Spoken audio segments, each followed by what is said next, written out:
97% of the Egyptian landscape is an arid, rocky wasteland. To survive here at all is a challenge. But then, cutting straight through the scorching sand, you find a sudden, massive explosion of green. This is the Nile. Stretching over 4,000 miles, it is the geographic backbone that allowed a single human civilization to thrive in a hostile desert for nearly 3,000 years. Before modern dams controlled the current, heavy seasonal rains in the south caused the river to burst its banks every single year. When the waters receded, they left behind thick, fertile silt across the desert margins, turning dead sand into highly productive farmland. To predict how much food they could grow, the ancients invented a tool. This stone passageway is called a nilometer. By reading the water levels against the chiseled marks on these walls, officials could accurately forecast the success or failure of the upcoming harvest. A predictable food supply meant a massive surplus of grain.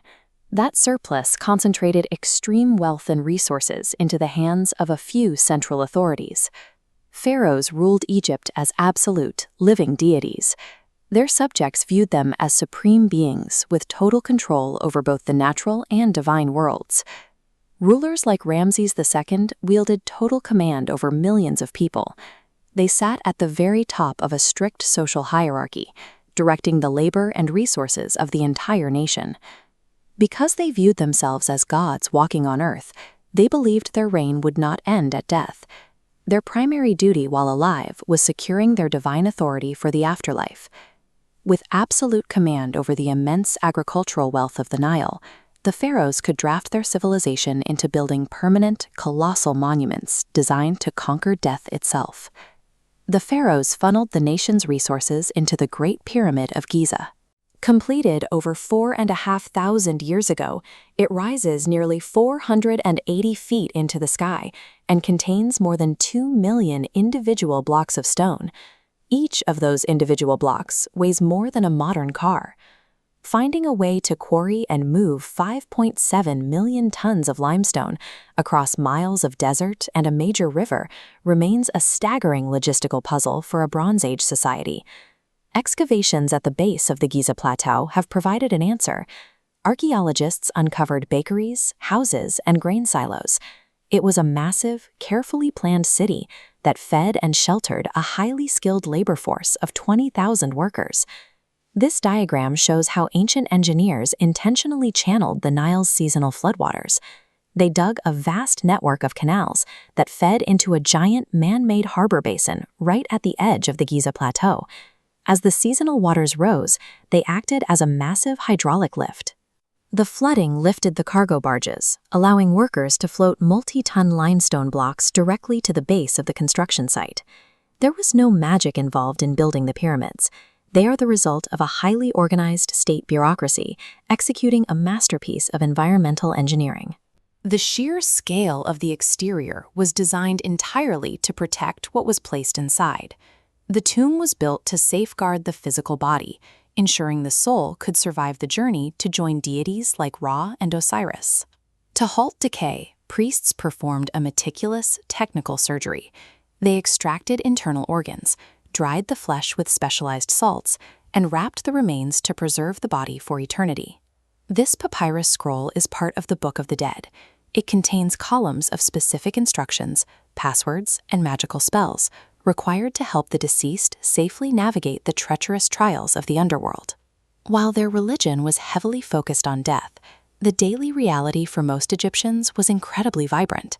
They spent their days pulling heavy nets of tilapia from the river, cultivating vast fields of wheat, and maintaining bustling trade networks. Balancing the logistics of a thriving agricultural economy with the demands of massive religious construction projects required a highly sophisticated written language. The ancient Egyptians were exceptional at surviving and thriving along the banks of the Nile. Their massive monuments were simply an attempt to ensure that same prosperity continued forever. The giant pyramids had one fatal flaw. You cannot hide a 480-foot stone triangle. The massive structures acted as giant beacons for grave robbers, forcing later generations of pharaohs to completely abandon the design. Instead, they moved their royal burials underground. Over a period of 500 years, rulers carved dozens of covert, heavily guarded tombs deep inside these remote, maze-like desert canyons. The strategy was effective. When archaeologists finally unsealed the hidden tomb of Tutankhamun in 1922, they found thousands of untouched artifacts, including this intricately crafted death mask of solid gold and lapis lazuli. But hidden wealth could not sustain the empire forever. After 3,000 years of dynastic rule, internal fractures and a series of foreign invasions weakened the state, until it was finally absorbed by the expanding Roman Empire. The geopolitical borders shattered. The old pagan gods were slowly replaced by the Christian and Islamic eras. Yet the physical monuments left behind proved impossible to erase. Today, the artifacts of those ancient rulers sit squarely in the middle of modern Cairo, a chaotic, sprawling metropolis home to nearly 100 million people. Protecting that heritage now demands modern engineering. Moving a fragile, 1,000-ton statue of a pharaoh through heavily congested city streets requires specialized flatbed trucks and police escorts. The destination for these artifacts is the Grand Egyptian Museum, a billion-dollar contemporary complex. A colossal statue now anchors this hypermodern atrium, bringing thousands of years of scattered history under one roof.